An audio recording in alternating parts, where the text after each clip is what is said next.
Gravando. Bom, primeiro queria falar boa noite para todo mundo e queria agradecer pelo convite dos nossos parceiros aqui da Check e agradecer a Shopify, a Fucom e a HomeDoc pelo convite da gente vir aqui falar sobre mercado, sobre expansão internacional. Nesse evento super bacana, a Shopify Space, que é a primeira edição aqui no Brasil. É um evento super bacana para a gente criar conexões, gerar conteúdos e realmente trazer novos insights e mostrar cases de sucessos e também mostrar, obviamente, erros e como é que a gente se corrige e aprende nos erros.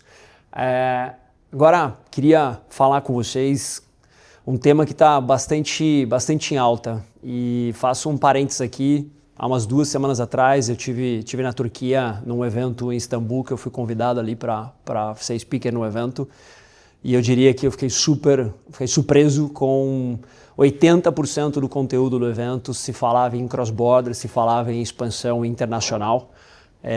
A gente como Cross, a gente está em Europa hoje, a gente está vivendo isso e respirando o dia a dia e a Latam entrou nesse momento da nova era do digital commerce, trazendo o modelo de negócio de e-commerce e cross-border direct consumer como mais uma linha dentro do P&L de venda das marcas. Então, o objetivo é a gente falar como destravar mercados com o e-commerce e cross-border. E aqui vai ser uma conversa muito prática, bastante detalhada de como é esse processo de expansão e destravando alguns mitos e alguns preconceitos e algumas falácias sobre isso. Antes da gente começar, eu gosto sempre de, quando eu vou trazer um tema de negócios, eu gosto sempre de trazer um tema linkado aí ao nosso dia a dia e a vida e trazer algumas frases. Aqui pode ser uma frase um pouco anormal, atípica, mas eu gosto muito dessa da Nost, que é uma autora ativista. Ela traz temas muito sobre como você educar filhos de forma não agressiva, uma educação parental mais próxima do seu filho. Então, eu acho que sou pai, então isso virou um tema no meu dia a dia, além de negócio. E a frase que ela traz aqui, que eu acho muito bacana, não deixe que a fragilidade do mundo te derrube. Tudo se quebra, tudo pode ser consertado. Não com o tempo, como dizem, mas com a intenção. Muitas vezes a gente fala, o tempo resolve as coisas. Pode passar 10, 15, 20 anos, você não vai resolver o problema, mas sim com a intenção que a gente coloca sobre aquele tema, sobre aquela problemática, isso dita o quanto a gente leva para resolver isso. Então vá em frente, ame intencionalmente, extravagantemente, incondicionalmente. O mundo ferido espera na escuridão pela luz que você é. Ou seja, a gente sempre vai ter que buscar uma nova forma, uma nova caminho, seja no mundo dos negócios, seja no mundo pessoal, na vida pessoal. Mas eu trago aqui uma imagem que foi bastante marcante aí nos últimos meses, um tema que está muito em alta e para muitos isso virou uma escuridão, para outros, e espero que eu consiga trazer aqui para mais pessoas que essa escuridão tem uma luz de negócio extremamente relevante aqui. Essa imagem foi uma imagem que aconteceu no dia 2 ou 3 de abril, 2 meses atrás, exatamente num dia que a gente estava fazendo um evento na Europa, na Espanha, em Madrid, lançando a iCross na Europa. Foi quando o Trump divulgou a nova lista, o novo tarifário sobre taxações, regulações no processo de importação dos Estados Unidos, exportação para os Estados Unidos. Isso virou um tema bastante quente nesse momento. Por outro lado, é como a gente busca em offsetar esse impacto de que uma nova medida, uma nova regulamentação por um mercado nos força a buscar. E eu vou trazer aqui uma coisa que nos forçou a buscar novas formas de viver, novas formas de fazer negócio, que foi a pandemia. As pandemias, elas são desastres. Ponto. Não tem discussão se ela é... Não, ela é um desastre. Ponto. Só que, como seres humanos, diante das adversidades, a gente se adapta e a gente consegue criar valor. Como que na pandemia a gente podia imaginar que tudo a gente passaria a comprar através de internet, receber em casa, etc. Eu conheço um case de um grande varejista na Europa que, quando veio a pandemia, ele declarou um prejuízo no primeiro ano da pandemia de 2,3 bilhões de euros, porque eles não estavam preparados para a digitalização. No ano seguinte, eles declararam já um lucro de 1,2 bilhões de euros, porque tiveram que se adaptar à diversidade e saber criar valor. Tá? A gente hoje muito fala, as marcas no processo de expansão internacional acabam olhando e tendo muito foco a mercados grandes, né? Mas eu quero trazer aqui um pouco de uma certa provocação com relação a isso, que é o que a gente chama de densidade competitiva do mercado americano versus a América Latina e Europa, né? Muitas vezes a gente escuta as marcas, vamos expandir internacionalmente, o primeiro mercado que essa marca fala, vou para os Estados Unidos.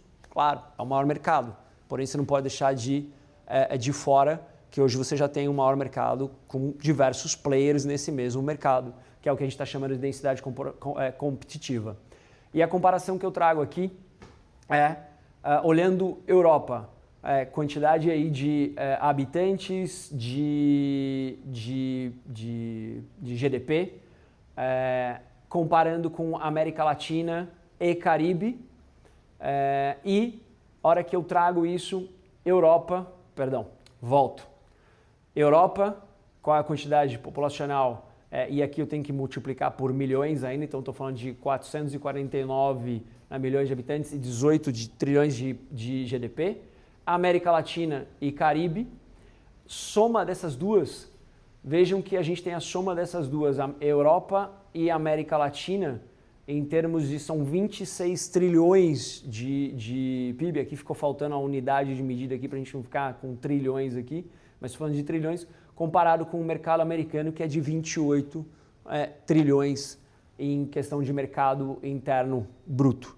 Então, não quer dizer que Estados Unidos não é um mercado relevante, ele é, mas você tem uma densidade competitiva hoje no mercado americano que está sofrendo muito com as novas regulamentações impostas hoje por Trump.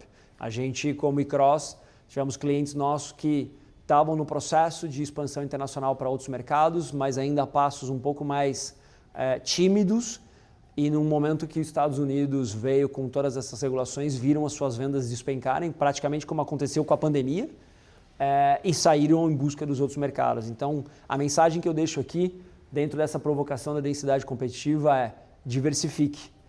Não olhe só para um mercado. Crie novas linhas no seu P&L. Cross-border hoje, a expansão internacional é uma nova linha no P&L, mas também diversifique mercados, para você não ficar dependente e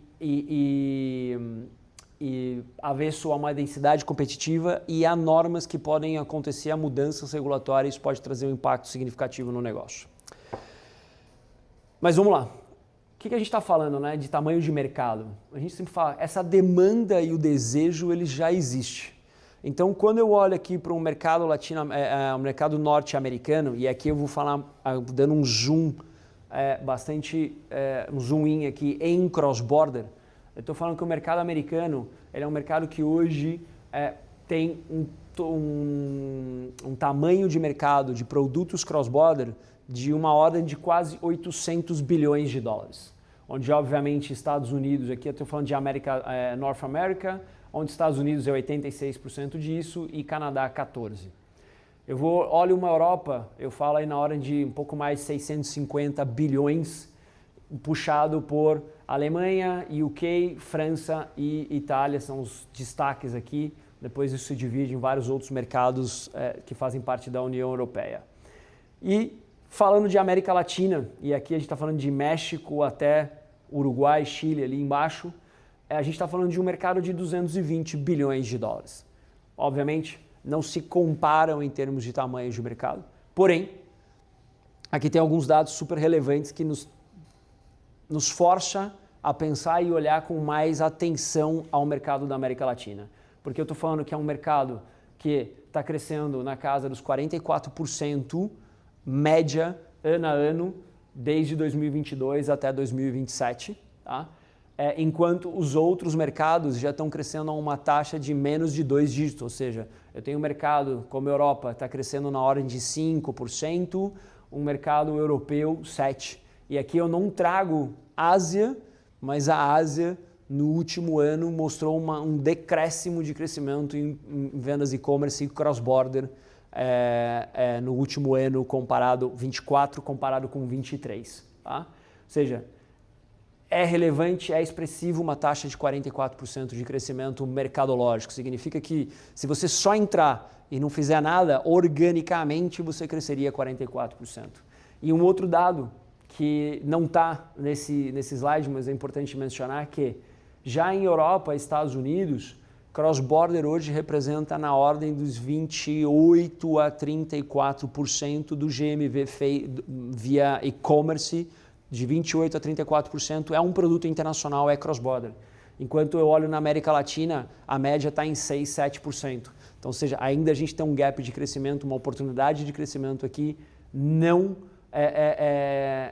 destacada, que existe uma oportunidade aí por trás. Falando de categoria, obviamente as categorias são as principais categorias do e-commerce, então estou falando de moda no geral, apparel no geral como 43%, eletrônicos 25%, cosmético e beleza 21% e depois as demais categorias ali divididas contemplam 11% do GMV do mercado total aqui de cross-border. Uma coisa muito interessante, que pela primeira vez na pesquisa do ano passado, de 2024, feita por alguns meios de pesquisas, como Goldman Sachs, Statista, a America's Market Intelligence e até o BTG, com vários relatórios e reportes aí de cross-border, foi o primeiro ano que o benefício ou o porquê, qual a razão que um consumidor compra um produto internacional, que preço não veio como um primeiro tópico.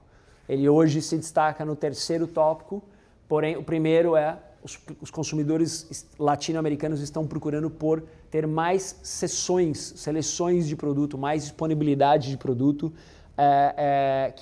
e que eles dão também produtos que eles não encontram localmente.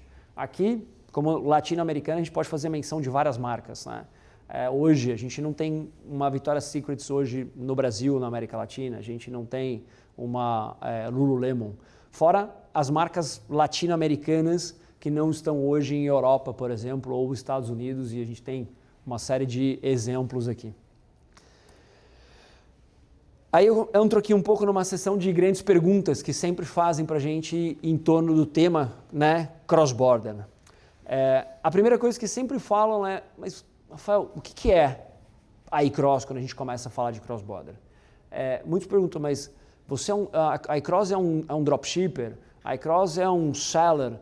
A iCross é ela que compra a mercadoria e revende? Acho que olhando o panorama, modelo de negócio cross-border, né, um 360, você tem distintas verticais de modelos de negócio dentro do que é cross-border. Eu tenho o cross-border B2B, que é uma exportação formal. Eu tenho o cross-border direct to consumer e dropshippers é mais de um modelo. E no final, não. A iCross ela é uma plataforma tecnológica, ela é um back-office que está por trás do e-commerce da marca.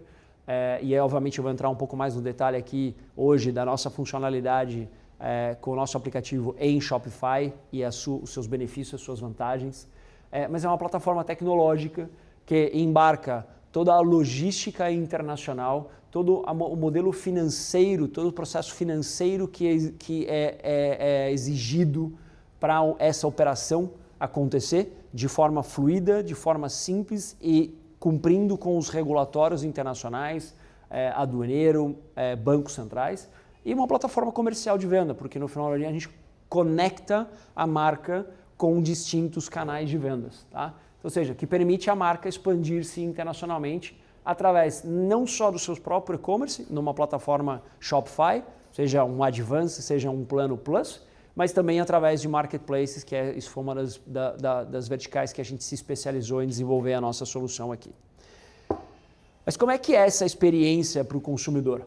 Você fala, o consumidor ele vai ver como o meu produto. Ele vai ver o meu produto ainda, as pessoas perguntam, mas vai estar lá vendido por e-cross? Não. A e-cross, ela permite que a marca possa ter essa venda internacional no seu e-commerce e no marketplace, e a gestão de catálogo, de portfólio de produto, de preço, de promoção, campanha, aquisição de cliente, ela é de autoria e autonomia da marca. O que a e-cross faz é justamente dar essa localização da experiência de compra. E aí, para mostrar na prática como isso funciona, eu trouxe 2 exemplos aqui. Isso é uma experiência de compra numa loja oficial de uma marca em Shopify Plus. Tá? Vem, experiência 100% localizada. Essa marca tem mais de 4.000 SKUs sendo vendidos aqui, estão publicados. 100% cross-border e experiência local. O consumidor, para ele está comprando um produto que está num armazém em Cajamar, em Budas das Artes, onde seja, é um produto, uma venda 100% localizada. Obviamente, a gente sempre recomenda para a marca, para ela dar, né, essa transparência, que é um produto, uma compra internacional, mas que ele tem um processo de compra tão similar quanto a um local. Obviamente a gente está falando de tempos de entregas distintos, mas um grande benefício que a plataforma tem também de dar essa experiência localizada para o consumidor é que você pode dar múltiplos modelos de entrega. Modelo de entrega standard, que aí vão levar obviamente mais dias, 7, 8, 10 dias, dependendo de onde esse produto sai e para onde ele vai. Mas também uma logística express que em 3 dias, com uma DHL, que é um dos parceiros integrados na plataforma, e chega na casa do consumidor e isso é calculado automaticamente no checkout. Ou seja, de novo, uma experiência 100% local, meios de pagamentos locais, moeda em reais, embutindo todos os impostos, cumprindo com o regulatório. E o segundo exemplo é um marketplace brasileiro, Casa e Vídeo, que tem a solução da e-cross como seu white label e o seu back office, permitindo que a Casa e Vídeo faça o onboarding de sellers internacionais. Aqui a gente está vendo um produto Xiaomi, é um produto internacional, cumprindo com a mesma experiência que hoje a Casa e Vídeo provê para todos os sellers locais, igualzinho, obviamente mencionando que é um produto internacional, e aí quando eu vou para o checkout, mesmos meios de pagamento, tempos de entrega, eu posso pagar com Pix, etc. E a compra acontece e eu só espero receber esse produto na minha casa sem que eu tenha que fazer nenhum pagamento adicional. Ou seja, mais uma vez, localização de experiência de compra, embutindo logística, pagamento de imposto e dando compliance com esse processo. Essa é uma pergunta que sempre acontece. Mais cedo, mais tarde, ela sempre acontece. Mas e as devoluções, Rafael? Devolução de e-commerce, não precisamos nem entrar no mérito aqui, é um tema bastante sensível. Devolução de produto, no geral, é um tema bastante sensível. Mas a devolução, ela vai acontecer como acontece a devolução do produto local, que eu tenho ele no meu estoque nacional. O consumidor, ele vai, por a razão que seja, cumprindo as políticas de devoluções e garantias que a própria marca já tem, ele vai solicitar essa devolução no canal de venda. A gente, como plataforma, embeda a solução, essa funcionalidade de devolução e integrada com os parceiros de armazém de devolução especializados nesse serviço de returns. O que a gente entra aqui como e-cross é aconselhando que a gente recomenda que esse produto ele não seja devolvido para a origem, porque a gente vai estar pegando um produto que foi importado dos Estados Unidos para um consumidor brasileiro, se pagou os impostos, custos logísticos, teve todo esse custo da operação. Se você devolver esse produto para os Estados Unidos, você vai novamente acumular custos de logístico, os impostos, você não tem como reaver esses impostos. Então a nossa recomendação é sempre que esse produto seja devolvido, fique no país onde ele é coletado, então a plataforma emite uma etiqueta de devolução para que o consumidor possa mandar e automaticamente para um endereço de entrega aqui no Brasil, que classifica essas devoluções cumprindo com um modelo, um processo de classificação standard que a própria marca tem como política. Isso entra para um inventário local e o que acontece é, dentro da plataforma, a gente marca esse produto como um produto prioritário. Então, amanhã, o consumidor Enel, nosso parceiro da Check, compra esse mesmo produto e a plataforma sabe que, opa, eu tenho esse SKU disponível já no Brasil. Eu não vou fazer um envio de um novo produto dos Estados Unidos para o Enel. Eu vou pegar esse produto que está aqui no Brasil e despacho para a casa dele. Então, existe essa inteligência também para você reduzir esses custos e impactos com devolução. E quais são as vantagens que o modelo de negócio traz para a marca? Aqui, de novo, é muito importante frisar que a gente está falando de um modelo de negócio. Assim como vender online é um modelo de negócio, é uma linha no P&L da marca, e aí você tem a plataforma Shopify que te permite vender online. Eu estou falando quais são as vantagens do modelo de negócio Cross-Border Consumer, onde a iCross é uma plataforma que permite a marca e prover essa solução tecnológica. São 4 principais aqui que a gente sempre elenca. A marca não está em um país e ela deseja ampliar a sua operação de e-commerce para um país. Então aqui eu até trago um exemplo de uma marca de calçados europeia, chamada Alemas. É uma marca espanhola, bem famosa, bem forte hoje na Europa, que não está hoje no Brasil, no México, no Chile e na Colômbia. Ou melhor, ela praticamente não está em nenhum país da América Latina. E essa é uma marca que, através do seu e-commerce, by the way, é uma plataforma Shopify, que, se eu não me engano, atualmente roda num plano Advance, e com a expansão internacional eles resolveram fazer um upgrade para uma plataforma Plus. A Alemas agora vai vender em Brasil, México, Chile e Colômbia 100% cross-border. Então, ou seja, é um mercado que eu acesso, um mercado novo que a marca passou a vender. O segundo ponto é, eu estou no país, mas eu estou com um catálogo parcial. Isso acontece muito hoje na América Latina. A marca, por uma questão de não tomar risco, é o investimento sempre upfront, é impacto de antecipação de caixa, a marca vem com um catálogo reduzido que, na média, isso gira de 15% a 20% do portfólio que ela tem no país de origem dela, comercializando aqui na América Latina. A marca, através do cross-border, ela pode ter uma operação híbrida, onde eu tenho estoque local, desses 10%, 15%, desses 15%, 20% de catálogo que eu tenho no Brasil, por exemplo, e os demais 80%, 85%, a marca como a XTI, que também é uma marca de moda muito forte na Europa,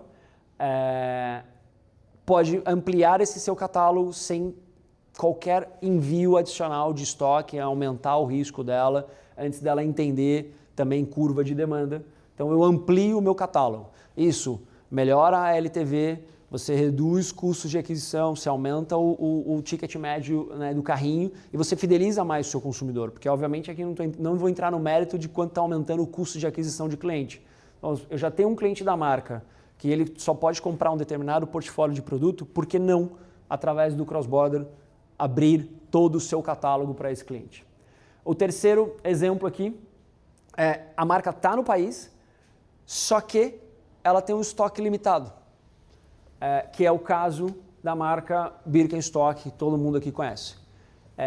Fizeram uma análise de perda de venda do e-commerce por não ter o SKU disponível, por ter indisponibilidade daquele SKU, e eles entenderam que eles triplicariam a venda e-commerce através do que a gente chama aqui de um estoque infinito, uma vitrine infinita. Então, os SKUs que ele não tem o estoque aqui e o consumidor está comprando ali, ele automaticamente remete isso para uma compra internacional, mas, de novo, mantendo a experiência de compra local, meio de pagamento. O cliente, obviamente, vai ser avisado ali, olha, o seu produto vai vir da Europa e vai levar mais dias do que o produto local aqui. Ou seja, é uma vitrine infinita. Isso permitiu a Birkenstock, através das análises, entender que ela aumentaria em 3 vezes a venda dela no e-commerce se ela não tivesse quebra de estoque. E se eu não me engano, o tempo de reposição de estoque era na média uns 7 meses para o tempo de reposição. E o quarto caso, que sempre também perguntam, e isso acontece muito, a marca, quando ela expande internacionalmente, tradicionalmente, ou ela vai própria, abrindo uma subsidiária, ou ela nomeia um distribuidor que é experto no mercado ali. Que é o caso, é o quarto ponto aqui, que é o caso da marca Alma em Pena, que, se eu não me engano, é México e Peru, que eles estão expandindo agora. E eles têm o distribuidor local. O distribuidor também, por capacidade financeira, ele não compra todo o catálogo da marca e também tem disponibilidade de inventário restrito. Então a Alma em Pena, num acordo com o distribuidor, que faz a gestão desse e-commerce, tomou a decisão de distribuidor, então eu vou te disponibilizar todo o meu catálogo e todo o meu inventário da Europa para esses produtos que você não tem. Então ele está fazendo uma junção do ponto 2 com o ponto 3, numa negociação com o distribuidor local dele, que continua sendo o expert no mercado, continua fazendo a gestão do e-commerce ali, tem mais catálogo para trabalhar e num acordo comercial esse distribuidor tem uma comissão, que eu faria uma comparação, uma analogia com uma comissão de um marketplace. Obviamente cada um vai negociar qual é a comissão a ser dividida com esse distribuidor, mas é um modelo de negócio que funciona, mesmo você tendo um distribuidor na cadeia, você leva benefício para ele. Esses são os 4 vantagens que o modelo de negócio traz, e aqui eu já trago alguns cases onde a iCross suporta essas marcas nesse processo, cada um com sua necessidade aqui. E em quais canais eu posso vender? A gente falou de 2 já durante a conversa. Na loja oficial da marca, então na sua loja Shopify, no seu plano Advance ou no seu plano Plus, a aplicação hoje da iCross já disponível na Shopify Store, você tem a possibilidade de vender em 2 canais. E um terceiro, que a gente está começando a trazer ele como uma nova oportunidade de canal de venda, em pontos físicos. Né?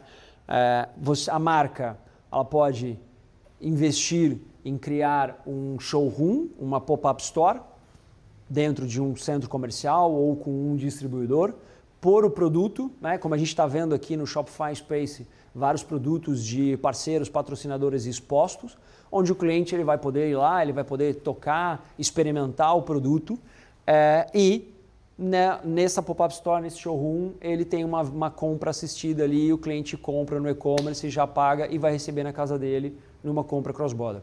Basicamente, eu só estou dando a possibilidade, com o terceiro ponto, de uma consignação física do cliente poder ter mais acesso, mais contato com esse produto antes dele realizar a compra, o que cria isso melhor, um desenvolvimento melhor da marca, um brand awareness. Obviamente, o cliente pode ter uma percepção daquela qualidade do produto, provar. Obviamente isso tem os seus benefícios e continua sendo uma compra cross-border. A próxima pergunta que sempre vem, né, das grandes perguntas é: poxa, mas o imposto é muito caro, o meu produto não vai ficar competitivo. Aqui eu estou trazendo um exemplo de uma calculadora que a gente inclusive usa nas primeiras reuniões com os nossos clientes no processo de vendas, durante o fluxo de venda. Numa das primeiras, não na primeira, muito provavelmente na segunda, máximo a terceira reunião com uma marca, a gente leva essa calculadora. Aqui eu estou trazendo um exemplo genérico, onde o preço do produto na origem é 100 dinheiros, aqui está na moeda euro, com um assumption de margem, ou seja, uma suposição de margem aqui, um produto que tem peso de 1 kg, meio padrão, e venda 100% através de marketplace, que você tem custos operacionais distintos. E eu estou mostrando um produto sendo vendido dentro da América Latina, tá? Intra-região, que é uma oportunidade. Então, marcas brasileiras hoje podem e aconselho a olharem vendas para o México, para o Chile, para a Colômbia, por exemplo, e de Latam para a Europa e a gente usou como um exemplo a Espanha. Dentro da Europa também tem as suas variações de impostos aqui. Essa marca X que está vendendo para o Peru, para um consumidor no Peru, então a Suelen que mora em Lima, no Peru, está comprando esse calçado, esse sapato que custa 100 dinheiros. Essa é a composição. A marca poderia vender esse produto pelo mesmo preço, 100 euros, que é o que ela vende no mercado de origem dela, e ter uma margem ainda muito maior, ou manter a mesma margem, assumption de 40, vendendo por 30% a menos do que no mercado de origem dela. Óbvio, aqui é um exemplo, é um cálculo. A plataforma, a decisão de posicionamento de preço, ela é da marca. O que a plataforma possibilita é que ou a marca me dá a referência de quanto ela quer receber como valor final por essa venda desse produto no e-commerce dela, e a gente calcula, a plataforma calcula incluindo todos os custos operacionais, impostos, logística, até chegar ao preço de venda ao consumidor, na moeda local daquele país. Ou ela fala, eu quero vender por 100 euros ou eu quero vender por 115, e a plataforma ela volta e ela te dá qual é o valor final que você tem dessa venda, tirando todos os custos operacionais e impostos ali. É uma decisão, de novo, da marca. Aqui é um exemplo de vendendo para a Argentina, seria o mesmo exemplo, mesmo tipologia de produto, poderia ser até menos 15, mantendo a mesma margem. Para o Uruguai, o Uruguai é um país que tem algumas questões também de impostos, que são impostos um pouco mais elevados, mas ainda assim eu estou falando que eu vou vender para o Uruguai mantendo uma margem saudável a 20% do que eu vendo no meu mercado de origem. E aqui, vendendo de Latam para a Espanha, um mercado super atrativo, tem muitas marcas hoje brasileiras indo para Portugal, Espanha, França e Itália. A marca venderia esse produto por 13% acima do valor no mercado brasileiro, mantendo margem. Mais uma vez, estratégia de posicionamento por margem, por concorrente ou por eu vou por 15% acima do mercado que eu vendo hoje original, é uma estratégia da marca, a plataforma suporta isso. Isso aqui é um exemplo genérico para ver como isso fica posicionado em termos de margem e valor de venda no mercado. Eu trago aqui um outro exemplo, uma calculadora que é de Europa para os países da América Latina, começando por México. Tá? Então, mesma tipologia de produto, 100 euros, 1 quilo, 100% de venda via marketplace. No México eu poderia vender pelo mesmo preço que eu vendo na Europa, com uma margem ainda mais acima do que os 40%, ou poderia manter a margem e vender a menos 13%, ou seja, a 87%. Na Colômbia, eu faria que está praticamente igual, posicionamento, menos 2%, então uma variação muito pequena, mantendo margem. Em Estados Unidos, nesse caso, a gente está usando para os Estados Unidos um produto made in China, baseado nas novas regulamentações que saiu aí, anunciadas pelo Trump no mês de abril, e para um consumidor no estado de Nova York, em Manhattan, eu poderia vender ele a menos 6%. Brasil, aqui a gente está falando que esse mesmo produto que eu vendo a 100, ele estaria sendo vendido a 144, então estou falando de um 40%, 44% acima, respeitando todas as regulatórias e taxações hoje do mercado brasileiro. Aqui, sempre a gente escuta também nas nossas reuniões, dos nossos clientes, mas o Brasil, o imposto é muito caro, etc, etc. A gente sempre convida também a fazer uma análise dos dois modelos, entre o modelo formal, B2B, onde eu exporto o meu produto, ponho o estoque, ponho o inventário e depois eu revendo esse produto, porque eu tenho uma bitributação em cima disso. Aqui a gente está falando que é um imposto único na cabeça e não tem bitributação sobre valores e bases distintas. Então, hoje o nosso time de vendas, inclusive, também está preparado para ajudar a marca a entender o benefício de cada um dos modelos. E não é certo ou errado, eles são complementares. Tá? Então, e Na nossa experiência e o que a gente tem de prática hoje com as marcas, o consumidor brasileiro hoje ele está habituado e disposto a pagar aí entre 35%, 45%, às vezes até caso 50% mais caro de um produto que ele compraria nos Estados Unidos e na Europa, porque ele vai receber na casa dele, ele vai pagar na moeda local, com os meios de pagamentos locais e ainda parcelado e todos os impostos ali pagos. Peru. Eu poderia vender esse produto a menos 34. Peru tem uma questão bastante interessante, que ele tem um de mínimos hoje, ou seja, produtos até $200, você não tem nenhum tipo de imposto a ser pago, nem imposto de importação, nem imposto sobre a venda desse produto. Então isso traz um benefício aí do menos 34%. E Chile seria 20% acima esse mesmo produto.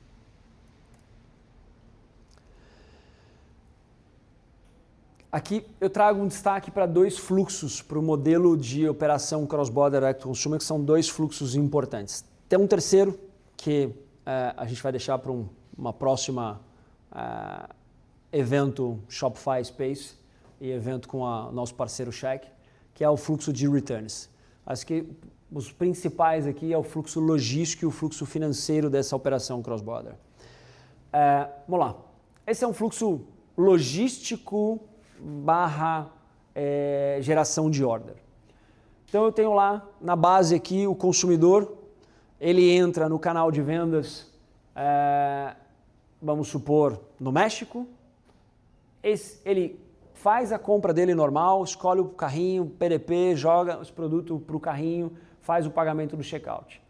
No momento que ele faz o pagamento no checkout, acontece o processo normal, aprovação ali do meio de pagamento, o antifraude, etc. E em paralelo, a iCross também já está checando informações básicas e pré-requisitos para que seja declarado para o processo de desembaraço aduaneiro sobre esse consumidor e sobre o produto. Tá? Isso acontece no back e em paralelo. Porque uma vez que é aprovado o pagamento, passou por fraude, a iCross também fez os checks necessários, como por exemplo, aqui no Brasil, a gente precisa que o nome do consumidor, o CPF dele, a data de nascimento, esteja batendo com dados públicos, porque senão isso fica bloqueado na Receita Federal. No México, em janeiro desse ano, houve uma mudança no regulatório. O México agora, a aduana mexicana pede o número do documento como o CPF desse consumidor, que chama o código, a sigla RFC, que precisa ser declarado. E os canais de vendas no México, tanto marketplace como loja própria, não tem como padrão, como pré-requisito, pedir esse documento. Então, automaticamente a gente tem que embutir isso para o processo. De que forma? Que uma vez essa ordem passou pelo processo de aprovação de verificações de gateway, antifraude e cross, são gerados os documentos aduaneiros, que os documentos aduaneiros são basicamente como padrão mínimo esses dois. Uma invoice internacional, cumprindo com o regulatório, com todas as informações sobre essa relação comercial, quem são as partes que estão se relacionando, quem é o vendedor, ou seja, a marca, e quem é o comprador, dados de produto, e aí depois todo o detalhamento do que foi pago entre valor de produto, valor de frete, seguro, os impostos, até o valor total pago por esse consumidor no checkout, só que isso convertido em moeda internacional e a moeda padrão é dólar. E a etiqueta internacional door to door, ou seja, essa etiqueta é a mesma etiqueta que sai do fulfillment da marca até a casa do Eneu, que comprou uma nova camiseta e está sendo entregue lá em Florianópolis. Door to door.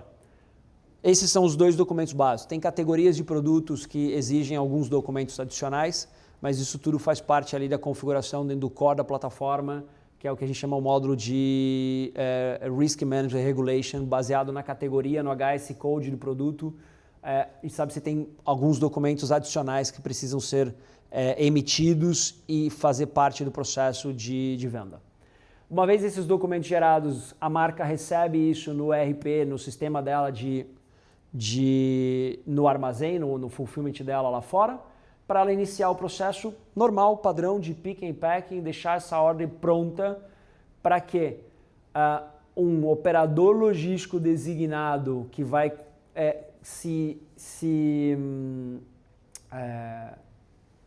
me fugiu a palavra, já estou misturando o idioma aqui, que vai se responsabilizar por esse line haul até chegar aqui na casa do consumidor, buscar esse produto aqui no armazém, levar isso para um freight forward que fica dentro de aeroportos.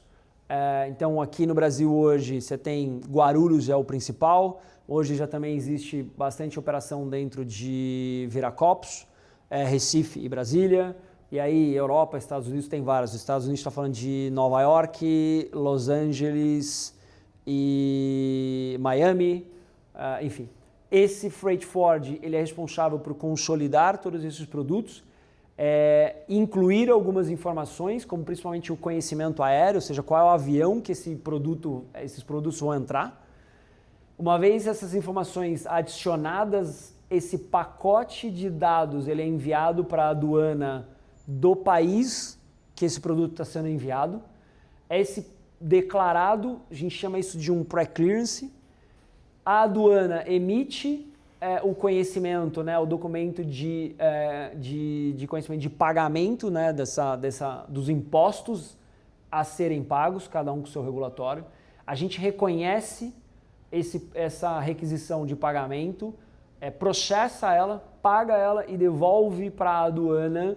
E aí, quando o produto chega, você tem canal verde e ele sai para o processo de última milha até a casa do consumidor. O segundo fluxo, que é bastante importante aqui numa operação internacional, é o fluxo financeiro. Uma das preocupações e das exigências de uma marca quando ela vai para um processo de venda internacional é que ela não tem uma legal entity em cada um desses países e ela não tem conta em banco. Então, existe hoje uma figura regulada por bancos centrais, que é essa figura chamada de Merge of Record, um intermediário financeiro que, através dessa regulamentação, isso tira essa exigência de que a marca tenha sua legal entity e suas contas banco em cada um dos países de operação. E a iCross, hoje regulado nessa regulamentação, certificado nessa regulamentação de Merge of Record, a gente opera todo esse fluxo financeiro da marca em cada um dos países. E aqui, como a gente hoje, como plataforma, a gente provê para a marca os dois canais de venda, loja oficial e marketplace, aqui a gente está mostrando o detalhe dos dois. Então, basicamente aqui embaixo é a loja própria, o ecom.com.br ou .com.mx, tá? Através do módulo financeiro da iCross, que aí a gente tem ali um orquestrador de gateway, que a gente tem vários parceiros, depois eu vou até mostrar um pouco dos parceiros nossos aqui que estão integrados aí com a plataforma para a gente viabilizar todo esse modelo de negócio. E uma vez as compras todas realizadas, é feita uma conciliação, isso vai para dentro de uma carteira, uma digital wallet dentro da plataforma dessa marca, e desse valor coletado no checkout, parte dele vai obviamente para pagamento da logística, pagamento dos impostos, custos operacionais, como algum fee de uma agência, o próprio take rate, obviamente que a plataforma tem aqui a comissão sobre a venda, e fica disponível na carteira o valor net da venda referente ao que é produto e a margem da marca. Aqui na parte superior é uma operação feita via marketplace. O cliente fez a compra dele, pagou. Obviamente o gateway ele é operado pelo próprio marketplace, mas numa relação contratual que a gente tem com os marketplaces de licenciamento de software e de autorização de Merge of Record, o marketplace reconhece que a iCross é esse Merge of Record. Obviamente, quando ele nos transfere após os fechamentos e as janelas de transfer de repasses que o marketplace tem, ele já retira o fee dele. Então, vamos supor que o marketplace cobre 10, vendemos 100, ele já retira os 10 dele, repassa os 90 e o fluxo de split acontece normalmente como na loja oficial, o dinheiro fica disponível na carteira e através da solução de EFX da eCross, operado com os bancos de câmbios globais, a gente consegue fazer as transferências desse dinheiro para a conta de origem da marca e garantindo sem risco cambial aí por 90 dias desde o momento da order aprovada. Um pouco quais são os marketplaces que hoje a gente já tem implementado, a gente já tem relação e um pouco do que a gente está hoje em fase de negociação e integração com esses marketplaces. Então, trazendo aqui um pouco de nome, não vou entrar muito no detalhe, mas Brasil foi por onde a gente começou e hoje a gente já tem relação com com vários marketplaces aqui, alguns mais generalistas, outros mais de nicho.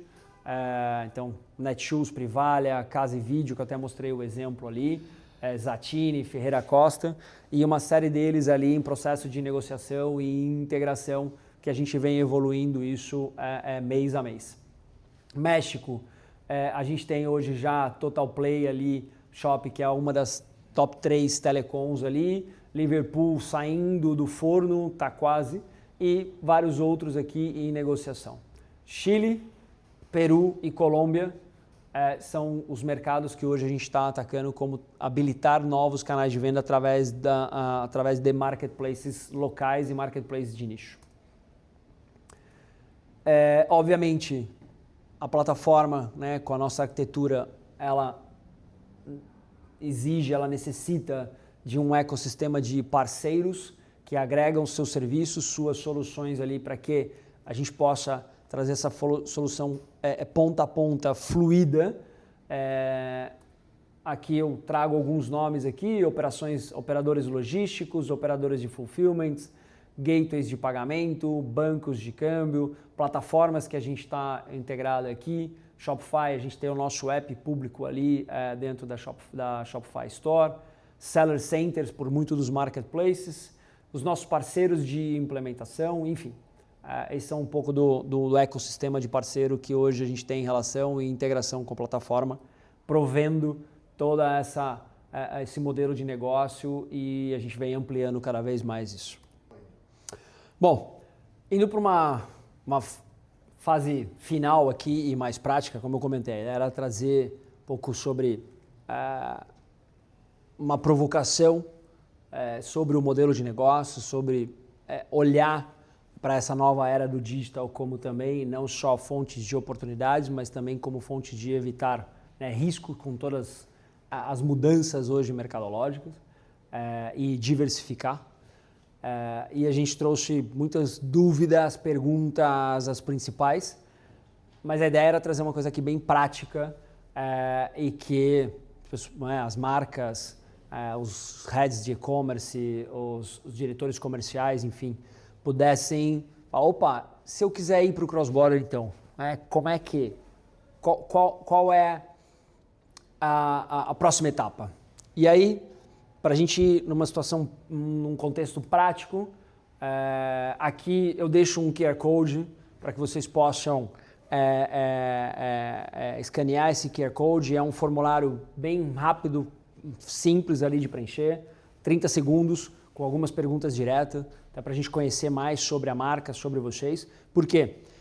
A ideia é, a gente vai passar aqui por um Canva e um overview de um roadmap de implementação macro, mas a gente, dentro com esse evento aqui, no Shopify Space, com a Check, com a Shopify, uma das coisas que a gente quer oferecer é um primeiro overview e diagnóstico da maturidade de cada uma dessas marcas e um plano de como você pode expandir internacionalmente sua venda e-commerce dentro da América Latina, para fora da América Latina, ou marcas internacionais que queiram entrar na América Latina. Então, escaneiem o QR Code, por favor, preencham completo e com bastante informação ali, porque com isso a gente vai fazer uma devolutiva para vocês. A gente vai enviar também esse canvas para todo mundo e quem quiser, obviamente, preencher, nos devolver. Baseado nele, temos aí uma matriz de maturidade e passos importantes que a marca precisa, junto com a gente, junto com a Shopify, junto com a Check, a gente trabalhar na expansão internacional. Então esse é um canvas de uma expansão internacional, onde aqui a gente consegue, primeiro ponto, né, a prontidão operacional. Primeira pergunta, seu site está preparado para fazer venda internacional? Então aqui basicamente sim, não, e só estou em processo. Quem tiver em processo, puder dar um pouco de detalhe para a gente de que fase que está isso, é importante. Questão de maturidade de conteúdo, eu já possuo conteúdo, campanhas localizadas, sim, não, parcialmente, e puder dar um pouco de contexto para aqui também é válido. Seus canais de mídia e performance, né, já estão preparados para o processo de internacionalização? Quais mercados você gostaria de testar primeiro? Então, falando América Latina, Estados Unidos, Europa, Ásia ou outros. Peço aqui também a gentileza de que quando você selecionar a região, obviamente Estados Unidos já está diretamente, mas falando de América Latina, Europa ou Ásia, poder descrever um pouco 2, 3 principais países como foco. Entramos numa segunda etapa aqui, que é tráfego internacional no seu site. Você já tem hoje uma análise de que se você tem um tráfego internacional dentro da sua loja, atualmente você recebe, né, visitantes de outros países nesse site? Sim, não, ou não sei, também é uma resposta aqui. Se sim, quais são os principais países de origem desse tráfego? Aqui a gente acabou colocando região também por causa de tamanho, mas por América Latina, então, sei lá, México, Chile, Colômbia, Europa, França, Itália, então descrever um pouco pra gente aqui esse detalhe. Qual o percentual médio desse tráfego? Então, aqui a gente colocou em algumas faixas.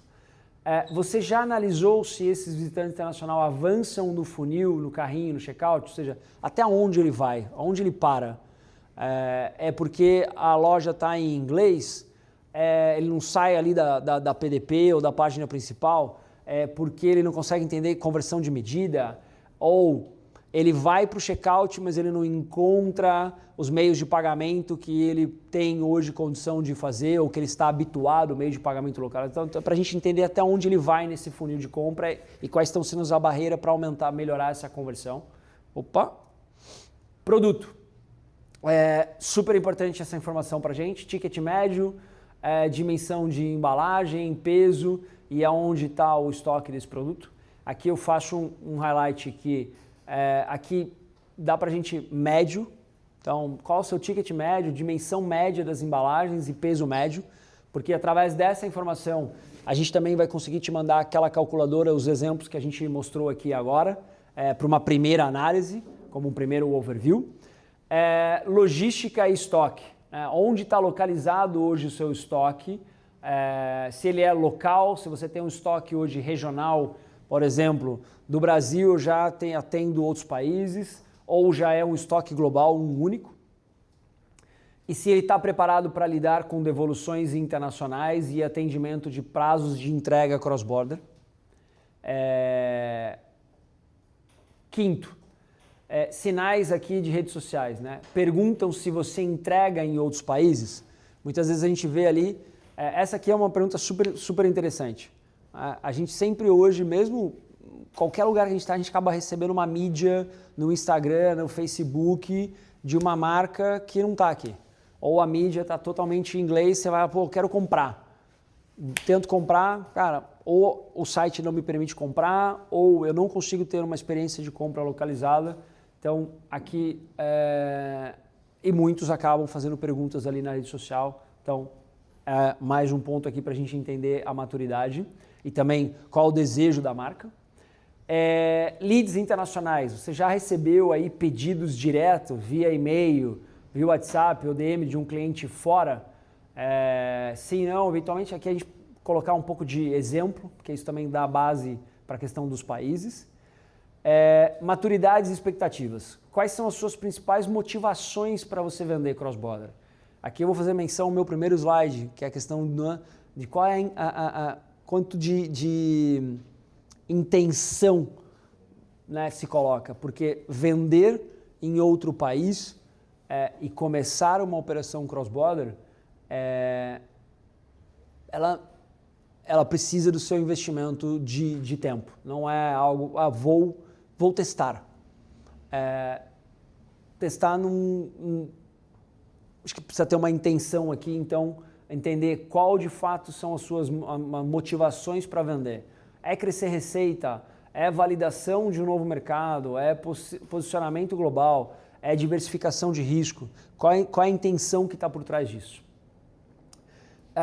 Baseado nesse canvas, né, a gente fica super feliz das marcas, né, que mandarem isso, devolverem isso para a gente. O nosso time vai trabalhar nessa análise, preparar esse Canva e numa matriz de maturidade, preparar uma calculadora para vocês entenderem como o preço ficaria posicionado em cada um dos mercados. E aí a gente vai devolver também com uma proposta de timeline de implementação, obviamente uma forma macro, e cada caso vai ser aí específico. Mas olhando no que a gente está se propondo aqui como hoje, numa loja Shopify, Plus ou Advance, que o nosso app já está ali, a gente tem hoje como uma métrica, a partir do momento que a gente passa a fase da negociação, todas as análises preliminares, a gente hoje tem um processo de go live aí de 30 dias, que de forma macro, a gente está falando aqui que a etapa 1 é a criação, né, dessa conta dentro da plataforma de cross, ou seja, instalar esse app, criar essa conta, esse admin, e já em paralelo, na primeira etapa, começa o processo de QIC da marca, porque a iCross, como Merchant of Record dessa marca, cumprindo com o regulatório de intermediário financeiro, a gente precisa garantir que esse processo é feito para depois continuar todas as etapas aqui. Porque se esse processo ele não é aprovado pelo banco de câmbio, pelo Banco Central, a gente não pode nem avançar. Então não adianta a gente ir até a passo 5 e parar no 6, porque ainda a gente está pendente do QIC e esse QIC, por alguma razão, ele não é aprovado. E esse QIC é o que garante compliance, garante zero risco para a marca, para o consumidor perante a um regulatório de Banco Central. Passado essa etapa, a gente vai para a configuração da loja e do markets aqui na Shopify, baseado em quais são os mercados que a gente elege numa primeira fase desse processo de expansão, instalação do app, configuração do gateway de pagamento local, gateway de pagamento cross-border local na Shopify. Aí a gente vai para o processo de localização desse catálogo e preço e começamos a vender. Esse processo aqui, falando do D1 aqui até o processo de venda, a gente hoje tem como uma média de 30 dias dentro dessas 6 etapas aqui, obviamente não deixando de destacar aqui o tema do QIC. Então, todo mundo que preencher, pegar ali o QR Code, preencher aquele form, a gente vai mandar esse canvas. Aqueles que nos devolverem, a gente vai ficar muito feliz de receber todas as devolutivas ali. Nosso time vai trabalhar nessa matriz de maturidade, nessa calculadora e nesse plano macro aqui. E a gente faz até a devolutiva. Obviamente, o objetivo é a gente marcar um papo aí com cada um de vocês, apresentar, entrar no detalhe, tirar todas as dúvidas e aí a gente poder entender com o processo de avançar num processo numa expansão internacional. É isso que eu queria trazer aqui de conteúdo. Esse é o principal objetivo, né, do Shopify Space, trazer conteúdo, trazer conexões. Então aqui eu também deixo as nossas conexões, nosso site, nosso Instagram, nosso LinkedIn. Aqui estão os meus contatos direto. Mais uma vez, preencham ali o QR Code no form. A gente trabalha nas análises e vamos voltar com vocês aí para a gente ter essa conexão e poder suportar vocês, não no processo de expansão internacional, mas poder suportar vocês na tomada de decisão, com a intenção de se faz sentido agora, se é o momento, se não é o momento, e se for, a gente então iniciar essa jornada desse processo de expansão internacional com todo o nosso suporte, com toda a nossa expertise e a nossa consultoria nisso. E se não for o momento agora, a gente entender, bom, vamos deixar isso para o próximo ano, para daqui 6 meses. Estou num processo de migração de plataforma para Shopify, vamos esperar isso. Isso aconteceu com a gente com clientes do ano passado e que agora a gente está em fase de implementação.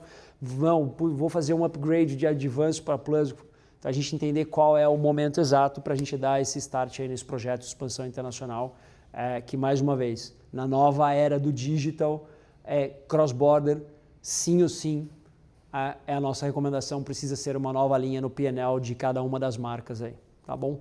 Muito obrigado, foi um prazer estar aqui. Mais uma vez agradeço aí ao nosso parceiro Check, a Shopify, pelo convite e parabéns pelo evento, pelo Shopify Space aí, que ficou incrível. Muito obrigado.